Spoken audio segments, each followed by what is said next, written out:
Quanto tempo de profissão já, doutora Gina?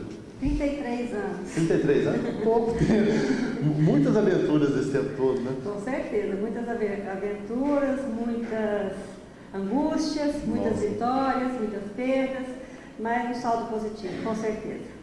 É porque, como eu falei no início, né, lidar com criança é de fato complicado, né? A gente lida com adulto, mas parece um processo mais natural, de repente uma perda de adulto. Agora, perder uma criança, acho que o médico se envolve diretamente naquele processo, ainda mais sendo mulher, né, que tem o aspecto maternal que influi também, né? Com certeza, a vida do pediatra ou da pediatra não é fácil. Lidamos com o bem mais precioso dos pais, que são os filhos. Puxa. E realmente um bebê doente, principalmente na área que eu mais mexo, que lido com terapia intensiva, realmente é muito sofrido, é muito complicado, mas ao mesmo tempo gratificante quando vemos uma criança grave ser recuperada. Por que a escolha pela pediatria dentro da medicina? Eu acho que as coisas vão acontecendo naturalmente, sempre gostei de crianças, sempre gostei de cuidar de crianças, e as coisas foram acontecendo e acabei virando pediatra, né? Então foi acho que é uma coisa natural, bem naturalmente, a gente faz as opções quando faz medicina, e eu optei por fazer pediatria, que foi o meu sonho desde menino. Algumas pesquisas indicam hoje em dia que poucos médicos estão optando pela pediatria. Por que a senhora acha que acontece isso? Olha, o problema da pediatria, embora não esteja, o pessoal fala que está faltando pediatras, isso é uma inverdade. Nós temos muito pediatras. Porque quando eu trago essa noção, é a noção do que a gente ouve na rua, né, do dia a dia. Falta pediatra, né? Então ninguém vai se conhecer. Na verdade, a área da pediatria é uma área muito complicada, porque nós não temos o que nós chamamos nós não geramos procedimentos na nossa área, nós atendemos o nosso paciente ali no consultório, ou atendemos dentro de uma unidade de terapia intensiva ou num pronto-socorro, e realmente é uma especialidade que, em termos de lucro para a empresa, não rende, né? Vamos falar em coisas verdadeiras, nada de mentiras. E a consulta pediátrica paga pelos convênios é muito baixa. E fica só nisso, ainda temos que atender 2, 3 vezes com a mesma consulta para receber com atraso. Isso a falta de valorização do profissional pediatra tem afastado muitos médicos do atendimento, principalmente na rede pública. E aí nós temos hoje nas residências pediátricas, houve um aumento, um incremento dos residentes em pediatria. Nós temos em torno hoje de 1.700 médicos pediatras dentro das residências. Então nós temos muitos pediatras, mas realmente nenhum querendo trabalhar na rede pública ou em pronto-socorros, e isso realmente tem dificultado muito o atendimento das nossas crianças. A gente, a grosso modo, pode falar que o pediatra, de repente, ele abraça uma família muito maior. Quantos filhos você tem? Eu tenho 4. 4, mas na verdade são milhares de filhos, né? Com certeza, nesses 30 e tantos anos de vida aí de pediatria, realmente são milhares, né, que a gente já cuidou. E tem uns que a gente realmente acompanha a vida inteira. Tem, às vezes já chega naquela fase de adultos que a gente não mais quer atender e eles empacam na porta do consultório e quer que a gente atende. Então fica uma coisa muito complicada. Ainda bem que é assim, né? Cria vínculo com a família, com os avós, com os pais, com os outros irmãos, e a gente vai cuidando da família como um todo. Hoje em dia, e seguindo até nessa linha, ainda tem espaço para o chamado, né, médico de família, que antigamente falava, né, aquele médico que acompanhava a família toda, era especialista em tudo, né, qualquer coisa, o clínico geral ele atendia qualquer problema, né, desde uma encravada até uma febre, uma cirurgia. Ainda há espaço para esse tipo de profissional ou a coisa se especializou de tal forma que não tem mais como? Olha, espaço ainda existe, tanto é que hoje as escolas médicas estão voltando o trabalho, o ensino para atender às demandas do SUS. O SUS, o programa do SUS é excelente, é maravilhoso. Agora, precisa colocar em prática, precisa ter profissionais para trabalhar nesse setor, que são as estratégias de saúde da família. Aquela medicina preventiva, aquela medicina lá do posto de saúde, vamos colocar assim. Então, na verdade, hoje as escolas já começam a querer inserir o aluno de medicina desde o primeiro ano na saúde comunitária, que nada mais é que a estratégia de saúde da família, que são os postos de saúde, que o primeiro ano o aluno vai já direto aprender a conhecer o SUS, as demandas, como é que é o funcionamento da saúde comunitária, para realmente atender o que o SUS preconiza, que é atendimento principalmente principalmente básico de saúde, né, desafogando assim os prontos-socorros. É mesmo porque funciona como um gargalo, né? O grande gargalo da saúde estaria aí, né? Com certeza. Então, assim, existe esse espaço para o médico? Existe. Nós temos diversos médicos já com residência, fazendo a medicina de família, né? De saúde da família. Agora, realmente, o que afasta os médicos, os profissionais de uma maneira geral, desse sistema é a baixa remuneração, é aquele fato de não ter uma carteira assinada, de não ter vínculo de trabalho que lhe garanta ter dignidade para trabalhar e ter uma aposentadoria digna. Então, isso realmente tem afastado, esse é o maior gargalo que eu falo da saúde pública. A Estratégia de Saúde da Família é um programa que eu acho maravilhoso, mas ele precisa modificar muito no sentido de valorizar os profissionais que ali trabalham. Eu não estou falando só da área médica, porque todas as pessoas, os agentes comunitários de saúde, a enfermeira, todas as pessoas, basicamente, que trabalham ali naquele posto de saúde, naquela unidade de saúde da família, eles não têm vínculo nenhum de trabalho, na sua grande maioria, né? Então, isso realmente dificulta um pouco a manutenção, o vínculo desse médico com essa população. Pode-se dizer que corre o risco, ou já se está nesse patamar de quase trabalho voluntário?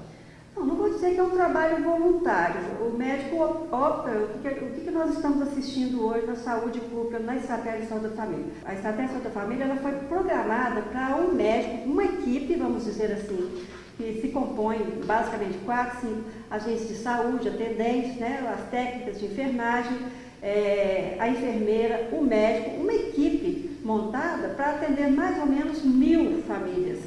E a gente vê aí que um Estratégia de Saúde da Família atende 4, 5, 6 bairros.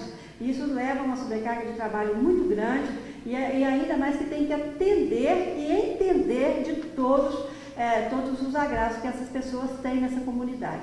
Isso leva uma sobrecarga e realmente tem afastado, eles ficam um certo tempo, cansam e vão embora, justamente por salários muito baixos e a falta de condições de trabalho também. Isso dificulta muito a manutenção desses médicos na atenção básica. E qual seria a solução? Além, é claro, de incrementar, né? Pagar-se um valor justo. Olha, eu vou dar aqui a minha opinião. Tá? Exatamente isso que eu quero. A minha opinião, eu acho que a Estratégia de Saúde da Família é um modelo excelente, mas tem que funcionar, porque no papel é muito bonito. Precisamos ter médicos, o generalista, de uma maneira geral, mas eu acho que falta também a valorização do pediatra nessa Estratégia da Família, tanto é que não tem o pediatra nessa rede, e a remuneração ser adequada com garantias de trabalho, certo? Para que a pessoa saiba que ela vai ter uma progressão, que ela vai ter uma segurança no seu trabalho quando dali sair, ou vamos supor, a pessoa que trabalha, vou virar um pouquinho, o médico que trabalha na saúde, no SAMU, vamos colocar nesses termos, ou a enfermeira ou a técnica que trabalha na ambulância do SAMU. Acontece um acidente com um deles, porque isso é plausível, porque eles mexem com a emergência, estão sempre correndo, estão sempre de lá para cá, é um trabalho realmente muito sobrecarregado, o pessoal do SAMU trabalha muito, eles trabalham muito. Se um deles machucar, eles não têm garantia nenhuma. Nada? Nada, eles recebem o salário, se não trabalhar, eles não vão receber, porque eles não têm garantia de trabalho, certo? Então, esse eu acho que é o principal ponto que realmente dificulta muito manter-se uma equipe, tanto no SAMU, que às vezes segura um pouco mais, mas a Estratégia de Saúde da Família dificulta bem mais. Isso que para se manter aqui precisa do quê? De coesão, né? Força de trabalho, né? O entendimento que tem ali. Eu não sei se de repente essas equipes têm até acompanhamento psicológico, porque são muitas situações tristes, né? Difíceis de se lidar no dia a dia. Não, na verdade eles não têm, essas equipes não têm apoio psicológico. E deveria ter. Deveria ter, porque trabalham e lidam com muito sofrimento, muitos acidentados, muitas perdas, muitas coisas feias, né? Muitos traumas. E realmente eles vivenciam, chegam na casa do paciente e vivenciam toda a realidade daquela família. É uma carga toda que vai para cima, exatamente, né? Eles recebem uma carga em todos os sentidos. A carga do trabalho, que é muito pesada, e a carga de uma situação difícil para determinadas famílias, né, quando estão atendendo. Então não existe esse apoio. Eles realmente trabalham muito, trabalham com o coração, trabalham com vontade. Eu vejo que as equipes, muitas vezes, o trabalho em equipe, não, como bem diz o nome, o trabalho tem que ser coeso, tem que ser coerente, eles têm que ter entendimento entre eles, não podem haver divergências para que o trabalho flua bem para eles e para as pessoas que eles atendem. Então, eu acho que realmente nós estamos numa situação delicada em que precisa se pensar muito, porque este foi o sistema que o SUS escolheu para prestar atendimento seguindo as normas do SUS, que é igualitário, que é universal, né? Ter esse atendimento para todos da mesma maneira. E o que nós estamos assistindo não é nada disso. Recentemente eu estive numa reunião com vários idosos e eles reclamaram muito da dificuldade do atendimento nas estratégias de saúde da família, reclamaram muito da dificuldade de conseguirem uma consulta e depois que conseguem fazer os exames que o médico solicitou para mostrar esses exames para as pessoas, para o médico que pediu. Às vezes nem consegue, fica guardado na bolsa e não consegue de maneira nenhuma mostrar esse exame. Em resumo, eu ouvi estas queixas. Lógico que nós tivemos elogios também, nós tivemos elogios de alguns que, olha, lá no local que eu moro, nós somos muito bem atendidos, a equipe é muito boa, o pessoal é muito atencioso, mas a grande maioria foi de reclamações no sentido de não estarem conseguindo atendimento na hora que precisam, que é uma coisa também que eu me ponho a pensar às vezes. Eu me lembro que quando eu cheguei aqui, eu trabalhava na Ozego, que é a unidade de João Fleury, que recebe o nome de um colega nosso, pneumologista, morto muito cedo, que eu chegava, atendia minhas 20 crianças na necessidade do momento daqueles pais e daquelas crianças. Não eram consultas agendadas. E todos saíam satisfeitos. A gente atendia, tudo bem, 20 crianças todos os dias, ou às vezes chegava um, outro estava na porta, a gente acabava atendendo. Então não tinha esse problema de agendamento, que eu acho que está dificultando muito o acesso das pessoas ao serviço público nos CAIs, né, nos mini-CAIs ou na estratégia de saúde da família. E estão sobrecarregando o Hospital Municipal, que é o único que recebe esses pacientes, com a média complexidade, vamos dizer assim. Isso precisa ser repensado, esse modelo de pré-agendamento para daqui 4, 5 meses, 3 meses, quer dizer, às vezes a pessoa já passou o problema e ela não precisa mais. Aí ela não vai ocupar a vaga de um que poderia ter sido atendido ali naquele momento que precisava. Então, esse modelo de saúde que eu vejo aí, eu acho que precisa ser repensado. Isso é uma da minha cabeça, não estou falando pela classe médica, eu estou falando por mim, médica, que vivencio a saúde pública todos os dias. Bom, onde se insere aí a medicina preventiva? Porque muitas coisas que acontecem ou de repente são diagnosticadas antes, é claro, a gente sabe que pode-se evitar coisas lá na frente.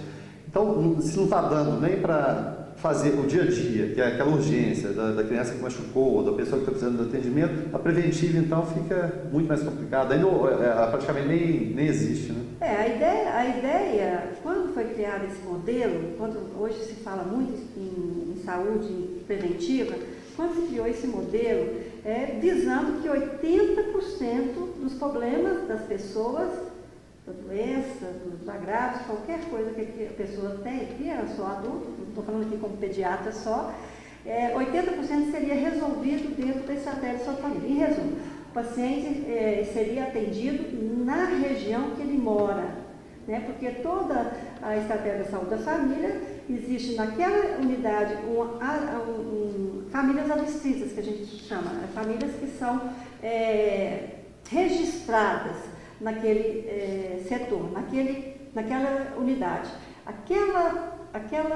Aqueles habitantes serão atendidos naquela região.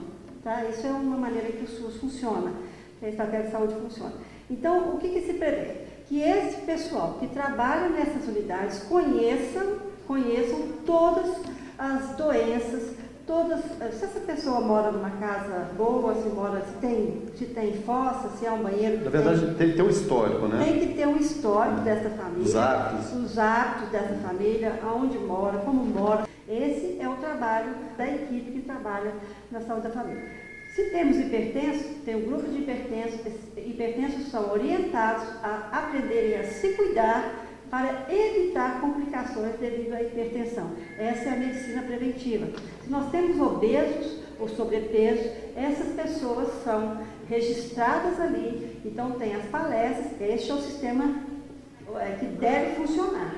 Esse é o que está escrito no papel. Tem o encontro com esses pacientes obesos, faz-se as reuniões, orientações, para que ele se cuide, no perder peso, na ginástica, para evitar as complicações sabidamente e notoriamente que são a hipertensão, os acidentes vasculares, os infartos, né, e toda uma gama de outras patologias que advêm da obesidade. A diabetes, que é uma doença que está aí assolando o mundo inteiro. É silenciosa, né?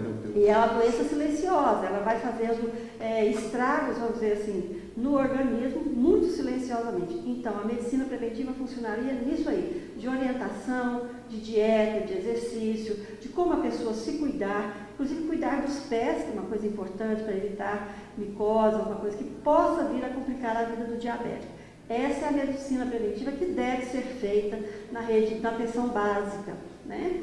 Está funcionando? Funciona, mas a gente sabe que as dificuldades existem, não é só dentro de Anápolis. Quando a gente fala é a nível nacional. É a nível nacional, as dificuldades de saúde, de fazer funcionar o SUS, sair do papel para ir funcionar na nossa realidade, ainda estamos um pouco distante disso.